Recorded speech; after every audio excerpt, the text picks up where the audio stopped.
Hello wise வணக்கம் மக்களே. Latest ப்ரோமோவில் பார்த்தீங்கன்னா இங்கே கார்த்திக்கும் அண்ணமும் பேசிகிட்டு இருக்காங்க. எனக்கு என்னமோ இந்த கல்யாணம் நடக்கணும்னு தான் வந்துட்டு இந்த பிரபஞ்சமே இது பண்ணது போல இருக்குன்ற மாதிரி சொல்லிகிட்ருக்கிறாரு ஒரு பக்கம். இன்னொரு பக்கம் சரவணனும் அவங்க அம்மாவும் ரம்யா கிட்டே போகிறாங்க. போயிட்டு இந்த மாதிரி சரவணன் பேரில் இருந்த மொத்த சொத்தும் வந்துட்டு அவங்க அப்பா பேருக்கு மாற்றிடணும்னு சொல்லிட்டு அவங்க அம்மா சொல்ல, அதை கேட்டு ரம்யா வந்துட்டு என்ன ஆண்டி சொல்கிறீங்க, இந்த காலத்தில் யாரையுமே நம்ப முடியாது, நம்பவும் கூடாது, நம்ப வச்சு கழுத்தறுக்கிறவங்க தான் இங்கே நிறைய பேர் அப்படின்னு சொல்லிட்டு இருக்கிறாங்க. இன்னொரு பக்கம் இங்கு அண்ணன் வந்துட்டு கார்த்திக் சொல்லும் போது நான் கண்டிப்பாக அப்படியே விட்டுற மாட்டேன், இந்த கல்யாணத்தை நடக்க விடாமல் பண்ணுறதுக்கு நிறைய பண்ணுவேன்ற மாதிரி யோசிக்கிறாங்க.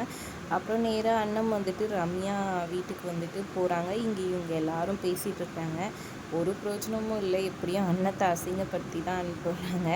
இதுக்கு எதுக்கு அண்ணன் அங்கே போகணுன்ற மாதிரி தான் இருந்துச்சு. என்ன நடக்க போகுது எது நடக்க போகுதுன்றதை பார்க்கலாம். எப்படியும் கன்ஃபார்மாக ரம்யாவுக்கும் சரவணனுக்கும் கல்யாணம் நடக்க தான் போகுதுன்றது என்னோட கணிப்புன்னு நீங்கள் என்ன நினைக்கிறீங்கன்னு மறக்காமல் கமெண்ட் பண்ணுங்கள். வீடியோ பிடிச்சிருந்தா லைக் பண்ணிக்கோங்க.